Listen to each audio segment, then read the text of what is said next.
The familiar melody of My Girl filled the community center as Ryan Zimmer wiped his sweaty palms on his worn jeans. Watching his daughter Sophie twirl in her new dress, a dress that had cost him an extra shift at the warehouse, but was worth every penny for her radiant smile. This father-daughter dance was the highlight of her year, and despite the exhaustion weighing on his shoulders from working doubles all week, nothing could diminish the joy of this evening with his little girl. "Daddy, you're not dancing." Sophie called out, her 7-year-old face a picture of indignation as she planted her hands on her hips, golden curls bouncing with the movement. Ryan laughed, his eyes crinkling at the corners. "Just catching my breath, princess. These old bones need a minute." "You're not old, Daddy. You're 34. That's not even halfway to Grandpa's age," Sophie stated matter-of-factly, tugging at his hand with surprising strength for someone who barely reached his waist. As Ryan allowed himself to be pulled onto the dance floor, he noticed a woman standing alone by the refreshment table. There was something striking about her, the way she held herself with quiet confidence, observing the room with warm, intelligent eyes. Unlike many of the other parents dressed in their Sunday best, she wore a simple navy blue dress that somehow looked more elegant than anything else in the room. "Your daughter is adorable," the woman said when she caught him looking. Her voice carried over the music with a melodic quality that made Ryan stand a little straighter. "Thanks. She's my whole world," he replied, feeling an unexpected flutter in his chest when the woman smiled. Sophie, never one for subtlety, piped up. "My daddy works really hard. He makes boxes at the big warehouse and fixes cars on weekends, and he makes the best chocolate chip pancakes." Ryan felt his cheeks warm. "Sophie, I'm sure the lady doesn't want to hear I'm Kathryn," the woman interrupted, extending her hand. "Kathryn Adams, and I happen to be very interested in chocolate chip pancakes." "Ryan Zimmer," he replied, noticing how soft her hand felt against his calloused palm. "And this chatterbox is Sophie." The music changed to a slower tune, and Sophie's attention immediately diverted to the cupcake table where her friends were gathering. "Daddy, can I go have a cupcake with Emma and Lily? Please," she begged, already inching away. "Just one, Soph. And stay where I can see you," he called after her as she darted across the room, leaving him alone with Kathryn. An awkward silence fell between them, filled only by the gentle strains of Can't Help Falling in Love. "So," they both said simultaneously, then laughed. "Ladies first," Ryan offered. Kathryn tilted her head, studying him with curious eyes. "I was going to ask if you might want to dance, since your partner abandoned you." Ryan hesitated, looking down at his simple button-up shirt and the small coffee stain he'd tried to rub out earlier. "I'm not much of a dancer." "Neither am I," Kathryn confessed with a sheepish smile, "but it seems a shame to waste the music." Before he could overthink it, Ryan extended his hand. "In that case, would you like to dance with me, Kathryn?"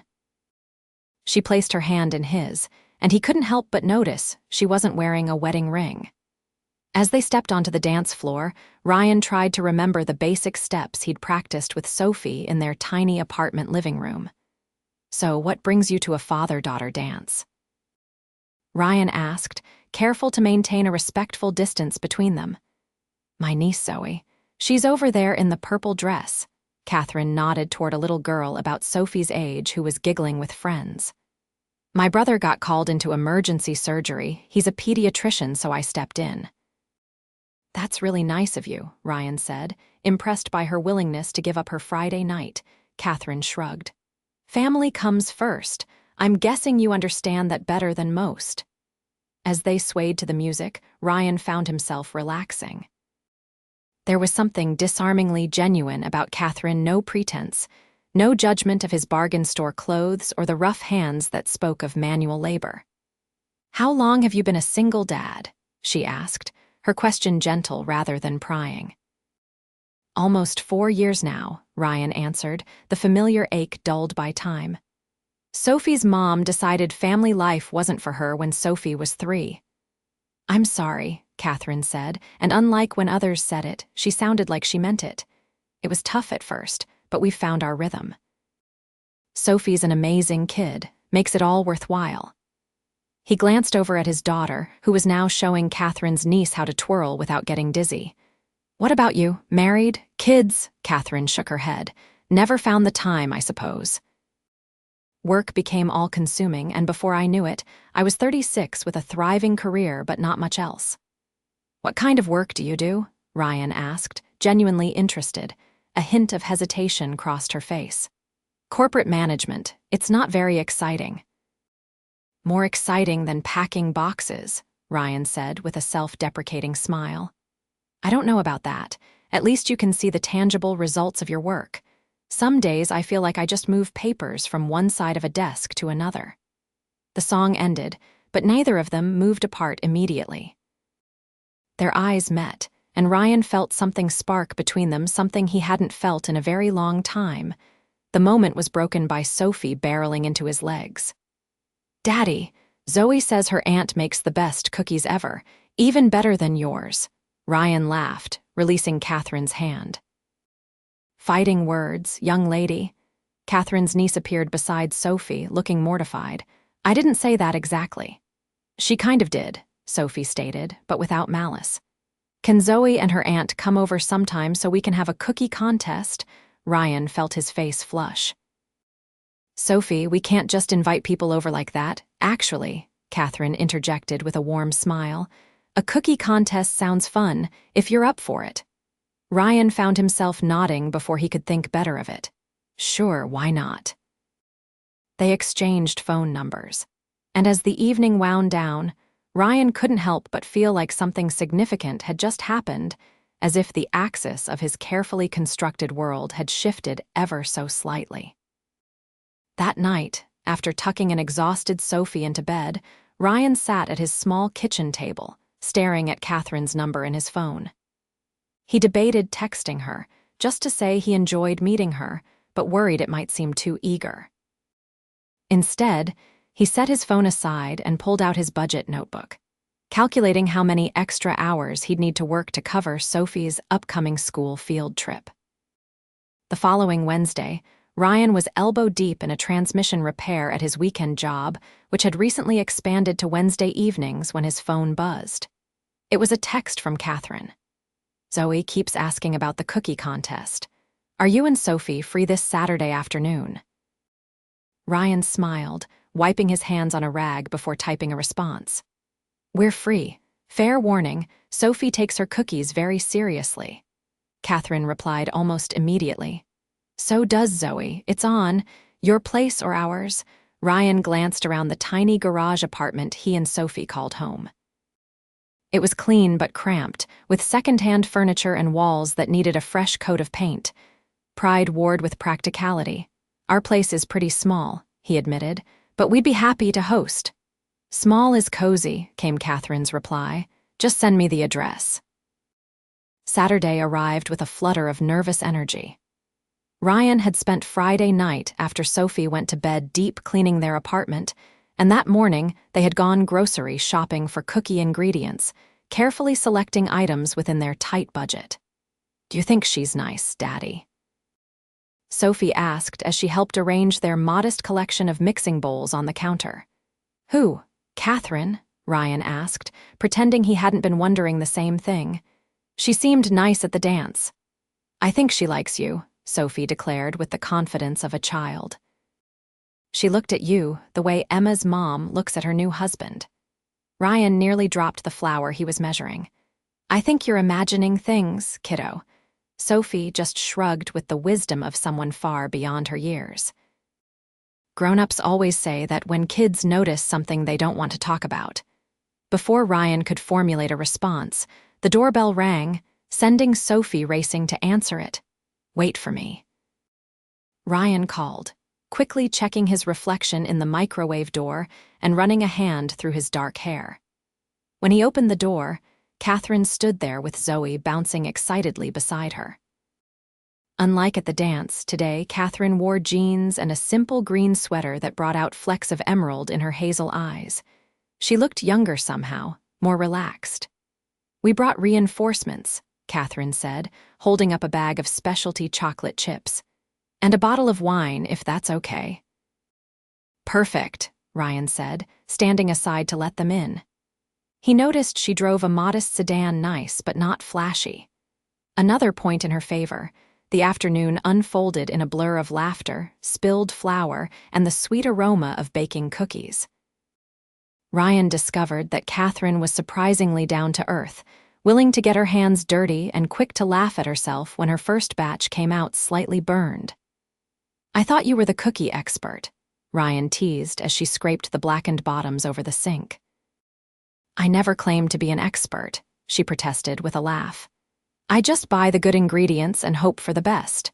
While the second batch baked, the girls disappeared into Sophie's room to play, leaving Ryan and Kathryn alone in the kitchen.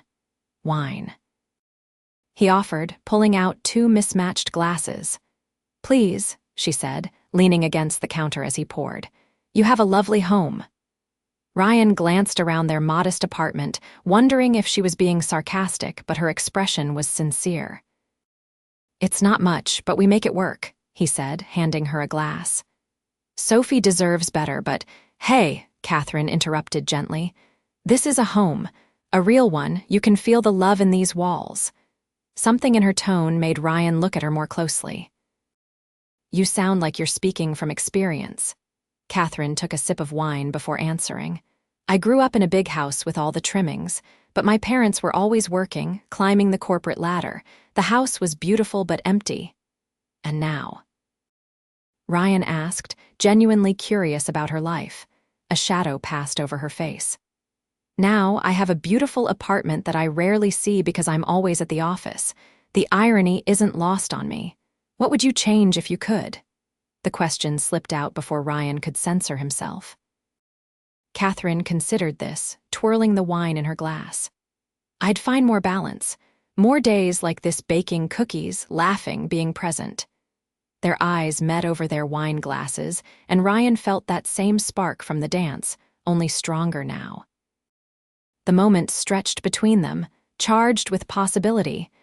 The oven timer broke the spell, and Ryan turned away to check the cookies. "Perfect timing," he said, his voice slightly rougher than before. The rest of the afternoon passed pleasantly. The girls declared all cookies winners in different categories, and by the time Kathryn and Zoe left, plans had already been made for a picnic the following weekend. As Ryan closed the door behind them, Sophie looked up at him with knowing eyes. "You like her, don't you, Daddy?" Ryan ruffled her hair.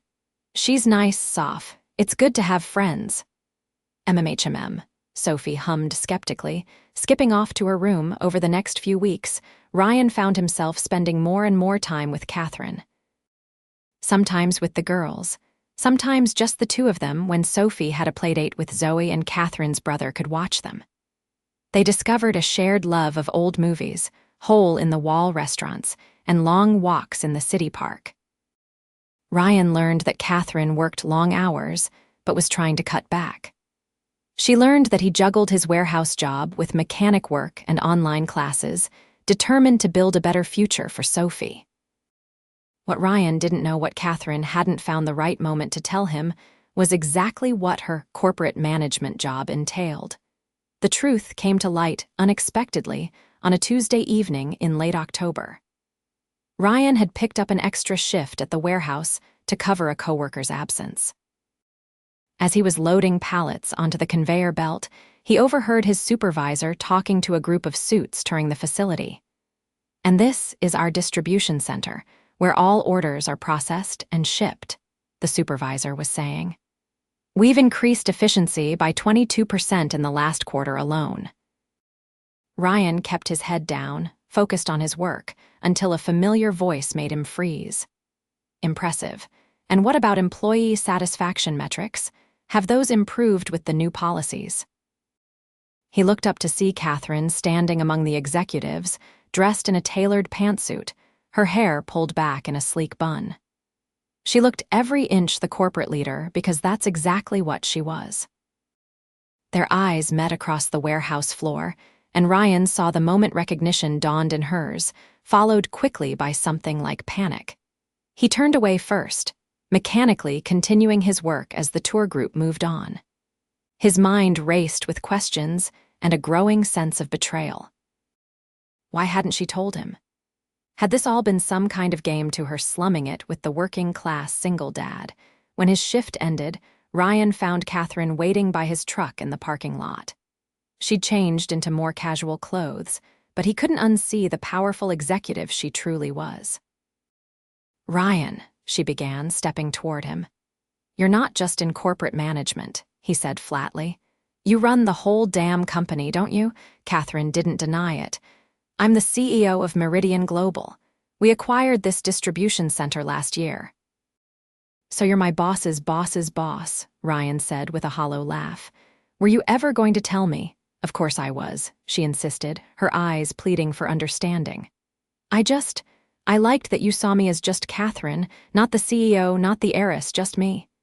"Heiress," Ryan repeated, feeling increasingly out of his depth. "Who are you, really?" Kathryn took a deep breath. "My full name is Kathryn Elizabeth Adams.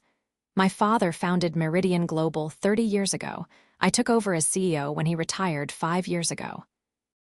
Ryan leaned against his truck, trying to process this information.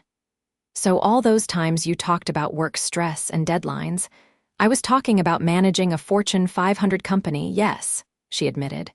"But everything else I told you was true, Ryan. Everything about my childhood, my values, my feelings." "Your feelings?" Ryan interrupted, his voice sharp with hurt. "What about the fact that I've been falling for someone who doesn't even exist? The Kathryn I know doesn't run a multi-billion-dollar corporation. She doesn't have the power to fire me with a snap of her fingers." "Is that what you think of me?" Kathryn asked, her voice quiet but steady. "That I'd use my position that way?" Ryan ran a hand through his hair in frustration. "I don't know what to think anymore. This whole time, I've been worried about not being good enough for you, and meanwhile, you're practically royalty in the business world." "I'm still the same person who burns cookies and cries at old movies," Kathryn said, reaching for his hand. "My job title doesn't change who I am inside." Ryan pulled his hand away. "I need time to think. It's a lot." "I understand," Kathryn said, though the pain in her eyes suggested otherwise. "Just please believe that I never meant to hurt you or Sophie. You two have become so important to me." Ryan nodded stiffly before getting into his truck. As he drove home, his emotions cycled between anger, hurt, and a persistent ache of loss. By the time he reached their apartment, exhaustion had settled deep in his bones. Sophie was already asleep at the neighbors, where she stayed during his evening shifts. After picking her up and tucking her in, Ryan sat on their small balcony with a beer, staring at the city lights and wondering how he'd managed to fall so hard for someone so far out of his league. The next morning, a bouquet of simple wildflowers like the ones they'd admired on their park walks arrived with a note. "Same time, same bench on Saturday. I'll understand if you don't come, but I hope you will." Ryan stared at the note for a long time before tucking it into his pocket. Saturday came, and Ryan found himself sitting on their usual park bench at 2 p.m., Sophie having insisted he go talk to Miss Kathryn and fix whatever was wrong. "Because you're grumpy without her, Daddy," Sophie had declared.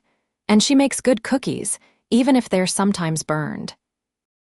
He spotted Kathryn walking toward him along the path, dressed in jeans and a sweater looking like the woman he'd come to care for deeply, not the CEO he'd glimpsed in the warehouse. "You came," she said, relief evident in her voice as she sat beside him, maintaining a respectful distance. "Sophie threatened to hide my car keys if I didn't," Ryan admitted with a small smile. "She's quite the negotiator." "Smart girl," Kathryn said, then hesitated before continuing. "Ryan, I'm so sorry for not being completely honest with you from the beginning. I should have told you who I was." "Why didn't you?" he asked, finally voicing the question that had been haunting him. Kathryn looked out across the park, gathering her thoughts. "When we met at the dance, I was just there as Zoe's aunt. When you asked what I did, I panicked a little. In my experience, once people know I'm a CEO, especially men, everything changes. They either see dollar signs or feel intimidated." And you thought I'd be the same, Ryan stated, not sure if he should feel insulted or understanding. No, Kathryn said firmly, turning to face him. That's just it. You were so genuine, so completely yourself. The way you looked at Sophie, the pride in your voice when you talked about your work, despite how exhausting it must be. I wanted to get to know that man without my title getting in the way. Ryan absorbed her words, finding the anger that had fueled him for days beginning to fade. I get that, I do. But relationships need honesty, Kathryn. Trust matters more to me than anything. You're right, she agreed quietly. And if I could do it over, I'd have told you after our cookie baking day. By then, I already knew you were different. Special. Special how? Ryan asked, needing to hear her say it. Kathryn took a deep breath. Special in the way that makes me check my phone 100 times a day hoping for a text from you. Special in the way that has me thinking about you and Sophie when I should be focusing on board meetings. Special in the way that has me realizing that success means nothing if you have no one to share it with. Her honesty disarmed him completely. I've been falling for you since you took my hand for that dance, Ryan admitted, but I need to know, is there any future here?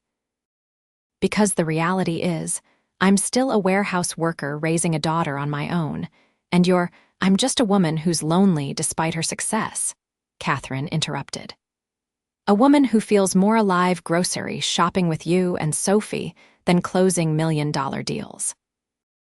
A woman who is terrified she's found something real only to lose it because of her job title. Ryan reached for her hand then, his calloused fingers intertwining with hers. So where do we go from here? Forward, Kathryn suggested, together with honesty and patience if you're willing. And what about the fact that you technically own the company I work for? Ryan asked, the practical concern still nagging at him. Kathryn squeezed his hand. I can't change that, but I can promise never to interfere with your work or use my position in any way that affects you professionally. Your achievements will always be your own, Ryan. He studied her face, searching for any hint of insincerity and finding none. I believe you, he said finally, but no more secrets. I want to know all of you, Kathryn Adams, CEO, Cookie Burner, and everything in between. Deal, she said, her smile lighting up her entire face. And I want to know all of you too, including your secret chocolate chip pancake recipe. Ryan laughed, feeling the tension of the past few days melt away. Sophie will never forgive me if I give that away. But I might be persuaded to demonstrate in person. I'd like that, Kathryn said softly. They sat in comfortable silence for a moment before Ryan spoke again. You know, this doesn't solve all the practical problems. Our worlds are still very different. True, Kathryn acknowledged. But maybe that's not a bad thing. Maybe we balance each other. You remind me what's really important in life, and you remind me to dream bigger than I thought possible, Ryan finished for her. As fall turned to winter, Ryan and Kathryn navigated their relationship with careful honesty. She invited him and Sophie to her penthouse apartment, which Sophie declared was like a castle in the sky, while Ryan privately felt overwhelmed by its luxury. But Kathryn seemed equally enchanted by their cozy apartment, often remarking that it felt more like a home than anywhere she'd ever lived. Ryan continued his warehouse job, refusing Kathryn's gentle suggestions that she could help him find something better. I need to do this my way, he'd insisted, and she respected his pride enough to stop offering. Instead, she supported his online classes, sometimes watching Sophie so he could study, other times proofreading his papers late into the night. When he was accepted into a full-time mechanical engineering program with a scholarship, no one cheered louder than Kathryn. For her part, Kathryn began restructuring her work life, delegating more and making time for what she now recognized as her priority, building a life with Ryan and becoming part of Sophie's world. She started a mentorship program at Meridian Global, focusing especially on single parents trying to advance their careers. There were adjustments on both sides. Ryan had to grow comfortable in Kathryn's world of charity galas and business dinners, while she learned the satisfaction of bargain hunting and DIY home projects. They discovered that their different perspectives often complemented each other perfectly. One evening in May, almost a year after they'd first danced together, Ryan took Kathryn back to the community center where they'd met. He'd arranged for the same song to be playing when they arrived. "What's all this?" Kathryn asked, smiling as he led her to the empty dance floor. "I thought we could recreate our first dance," Ryan said, taking her hand. "Only this time, I know exactly who I'm dancing with." As they swayed to the music, Ryan pulled a small box from his pocket. "I bought this with my first bonus from my new engineering internship," he said, opening it to reveal a modest but beautiful diamond ring. "It's not as grand as what you're used to, it's perfect," Kathryn interrupted, tears gathering in her eyes. "Absolutely perfect." "Kathryn Adams, CEO extraordinaire and terrible cookie baker," Ryan said with a tender smile. "Will you marry me?" "Yes," she whispered, 1,000 times yes. From the side of the room, Sophie and Zoe erupted in cheers, running out from their hiding place to join the embrace. "See, Daddy," Sophie said triumphantly. "I told you she liked you at that first dance," Ryan laughed, lifting his daughter into his arms while keeping Kathryn close with his other hand. "You sure did, kiddo. You're the smartest one in this family." "In this family," Kathryn repeated, savoring the words as Ryan slipped the ring onto her finger. 2 years later, Ryan completed his engineering degree and joined a respected firm, while Kathryn continued to lead Meridian Global with a renewed focus on work-life balance and employee support programs. They bought a house halfway between their old worlds, not too ostentatious, but with enough room for their growing family, as Sophie was now joined by a baby brother named James. On warm evenings, neighbors would see them dancing on their back patio, the struggling dad who once took the hand of a CEO and the powerful woman who fell for his heart, still swaying to the same melody that brought them together. "Did I ever thank you for asking me to dance that night?" Ryan would sometimes ask her, and Kathryn would always answer the same way. "Every day, by being exactly who you are."